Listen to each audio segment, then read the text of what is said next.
Hello, my name's Colette. Tonight I want to do a wee bit of an informal practical magic conversation as such, because I would like you to respond and tell me what you think about this. It's something that came to me today at first, because this has not been sort of well thought out or anything. I apologise if the lighting isn't great, and I apologise for my sore throat, but I just wanted to do it while it was in my mind. So this is perhaps part of the practical magic series, but not totally formalized or whatever. So it's about the laws of attraction versus vulnerability or yearning. And it's something that there's a wee bit of background to. Okay. Over so many years, when we've talked about magical stuff or whatever, there's been a lot said about the laws of attraction, like attracting, like how to attract positive things into your life. You have to be positive. You have to almost demand these things for yourself because you are due them. You are this person that is due that sort of thing, and it's up to the universe to bring it to you, and you'll do the work. But laws of attraction, positivity, positivity, positivity, and that's fine up to a point, because what I don't think is factored in with the laws of attraction, although I do agree with them, and a lot of the magic I've done has been based on them. I'll give you an example in a minute. It's not at all. Otherwise, only very positive people could do magic, if you see what I mean. Because the one thing about positivity is it has to be authentic. For magic to work, you have to be using authentic emotion and authentic you. So if you really can find that positivity to project what you want in the form of a formalized intent, a ritual, then it more than likely will work. But sometimes it won't. Now, one is if you're not truly authentic, if you're just putting on the positivity but you don't really believe it. Universe, goddess, God, spirit, great spirit, not daft. They'll know. So it's got to come from somewhere deep in your heart, that positivity. And if it's not authentic, then in my opinion, it's just not going to work. The other thing is, it puts a pressure on people, because what if you do the ritual, you've got yourself into that positive frame of mind, and then it doesn't work? Okay, it may well be because it's not meant to, it's not for the greater good, or it's not meant to be for you, and that's fair enough. But some people can then have a downer on themselves and think, God, that didn't work. I must be bad at magic. I must not be positive. I don't deserve this. And I've seen people that have really, really lived by laws of attraction, and when they've started to feel as though they've been let down by it or they're not working, then they actually blame it on themselves. And there's so many books out there that are, if you can't do this, then, sorry, but it's for we positive people, and we're always positive, and we're attracting like. And you see where I'm coming from. I don't need to go into it too much, but it's not human to believe that we can all be positive all the time, and that also that's the only way of doing magic. Now, also, I've written a book called Maybe the Universe Just Isn't That Into You, and it's obviously a few rants about certain things, but the fact of laws of attraction, whatever, are in there too. And one of the things I do say is I believe laws of attraction are helped or hindered by your circumstances. The circumstances of someone maybe in a first world country wanting to achieve something with career, wanting to make money, maybe wanting to make a name for themselves, are totally different to a child growing up in a ghetto with a daily struggle for food, a daily struggle to stay safe. That's not equal.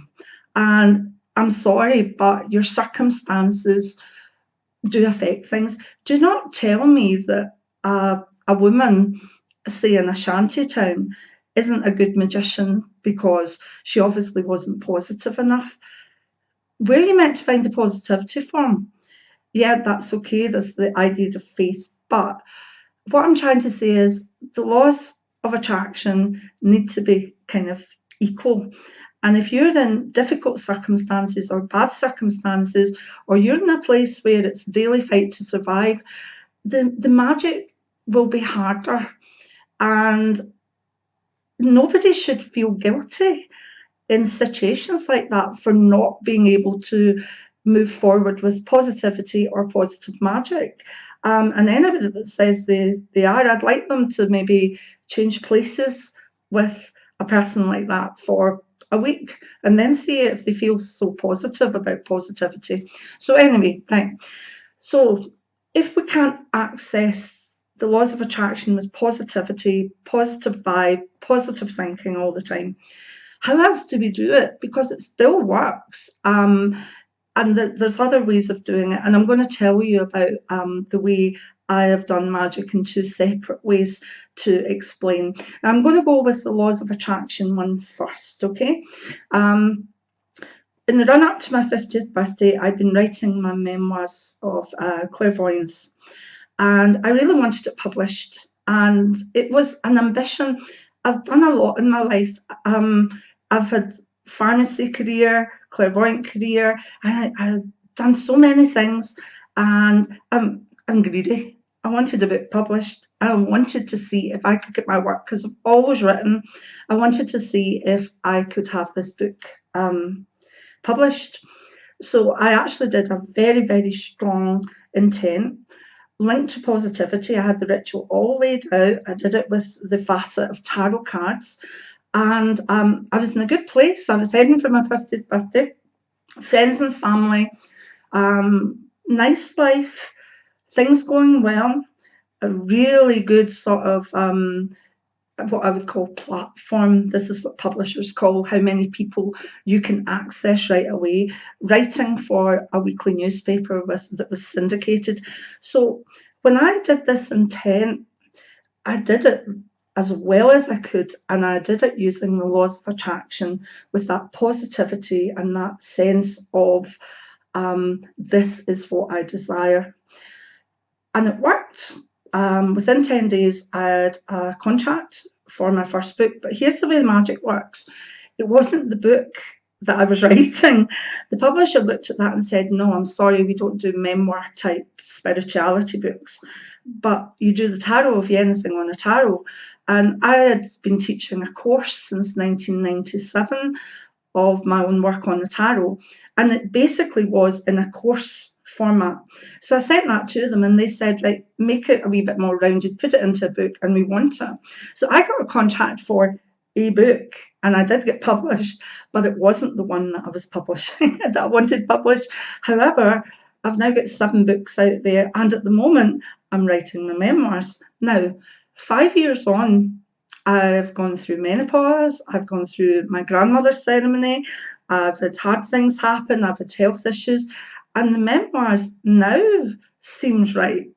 So the universe served me in the best way for me and for the greater good, because maybe the menopause book that I wrote got out there quicker, and maybe it was needed more by other people. Who knows? However, the point I'm trying to make is I use laws of attraction. I did it by the book, but my circumstances were good. I already knew a friend through Facebook who had a book published by the same publisher. So we had a kind of introduction. I had a good platform in social media and through articles and columns that I wrote. So the laws of attraction did work, but my circumstances were good. There was a basis for it.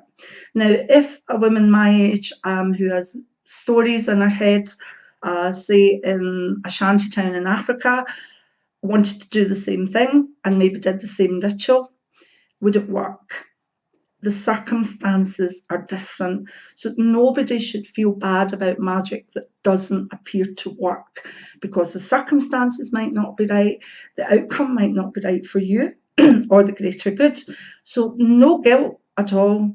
If you want to do magic, do it properly, do it with good intent, and have a hopeful expectation of some sort of answer.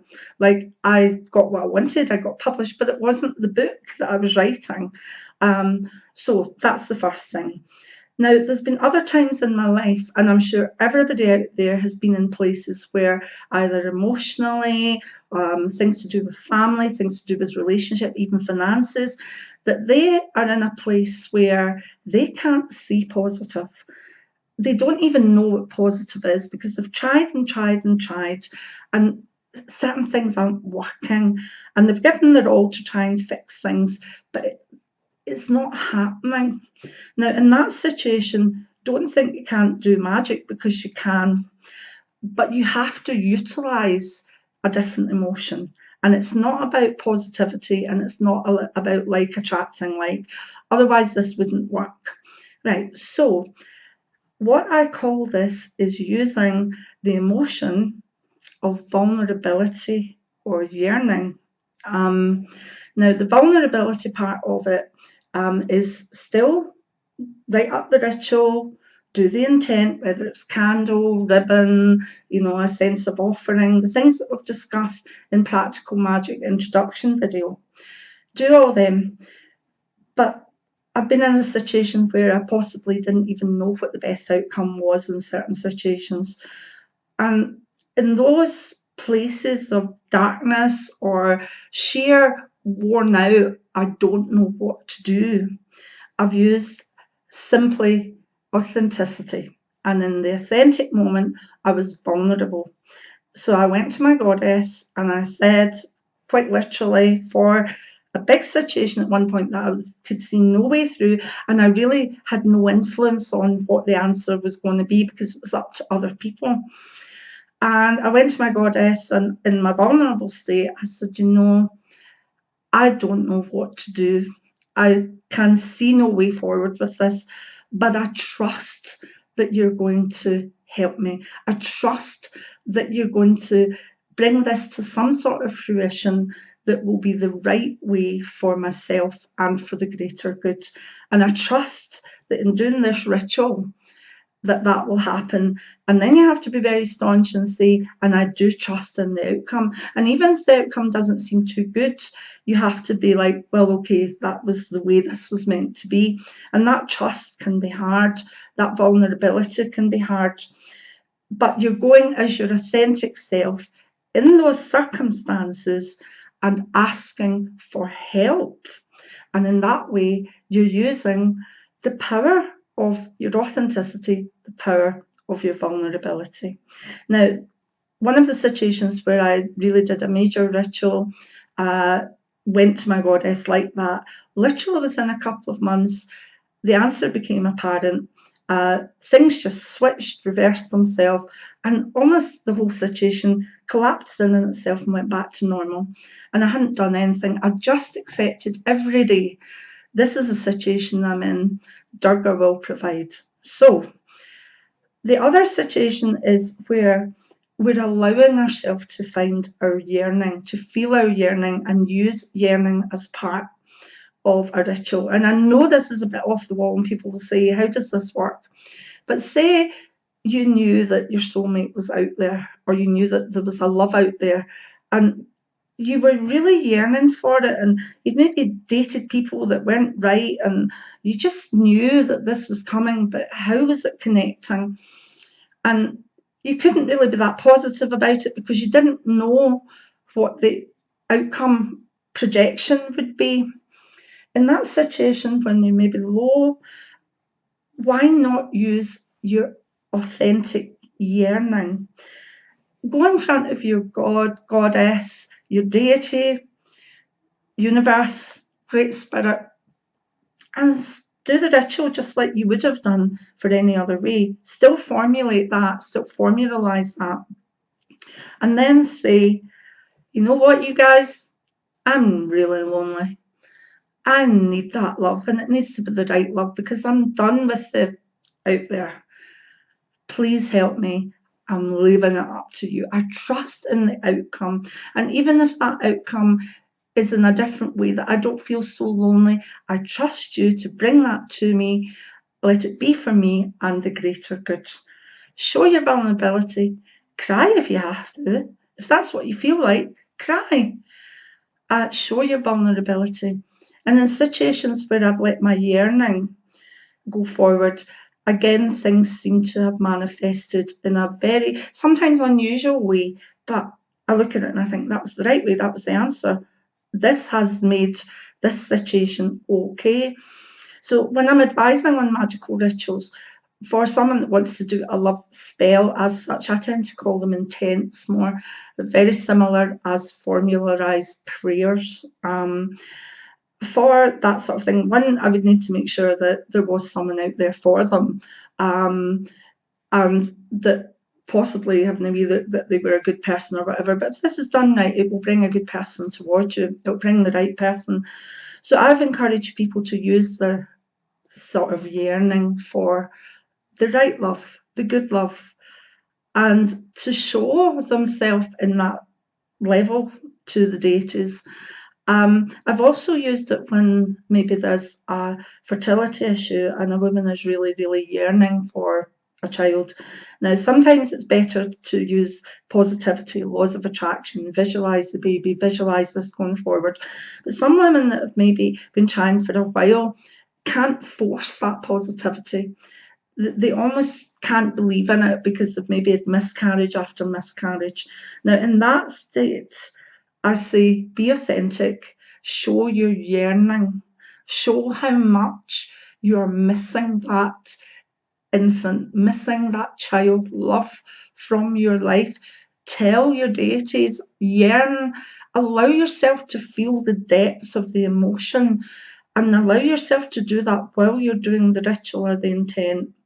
And believe me, it's got as good a chance, if not better, than the laws of attraction and like attracting like. That's only my personal opinion, but it's what I've seen in my own life. I've used both. I've had good responses from both. But the thing that seemed to be the major turning point in it was being authentic. When I was feeling positive and I could see the outcome to what I needed and I wanted that book deal and I felt it was my time to shine in that way, that worked. When I was so low that I couldn't see a way out of a situation I was in that had nothing to do really with me, I couldn't influence it in any way, I showed my vulnerability and I trusted in my deity and it worked. And it worked in a way that I could see that the deity, the universe, etc., was having some sort of magical process in it. So that's really what this is about. By all means, find a way to do your personal magic, but don't feel a failure if laws of attraction isn't working for you because you're maybe not able to be as positive and as forthright as laws of attraction needs. And I might get a lot of people coming down on me for saying, what? Oh, no, laws of attraction, it's positivity, we've got to do that. That's the only way things will come to you.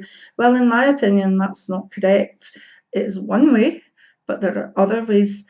And at the end of the day, it's about being authentic, being true to yourself, and showing that vulnerability, that yearning, or yes, indeed, that positivity and that sense of projection. Whatever is authentic, use it and remember to say, if that's good for myself and for the common good, if it be your will, because that kind of puts a wee safety net around things. So I'd kind of like your opinion on that because, there's so many books on laws of attraction. It would be nice to hear what you think of it. Also, if you do fancy a wee funny read about rants about various things from, universal laws of attraction to clairvoyance with big Native American guides. I can see these things because I'm a clairvoyant with a big Native American guide, from anything from UFOs to conspiracy theories. It's a very, very small book, but you might enjoy it if you like some of my viewpoints. Anyway, this isn't an advert for a book or whatever. It's just some of the things that I think are in that book. So be in touch, leave me a comment, leave me a video comment if you want, interact with me. If you like this video, give me a thumbs up. If you don't, you could give it a thumbs down, but I'd rather you didn't. Thumbs up or better. and subscribe to my channel if you like what I'm doing here. So I'd like to wish you a very magical evening, and no doubt I'll have more to talk about on the subject of magic in the weeks to come. So many blessings from a very dark and cold Scotland, and I'll see you soon for the weekly tarot cards. Bye now.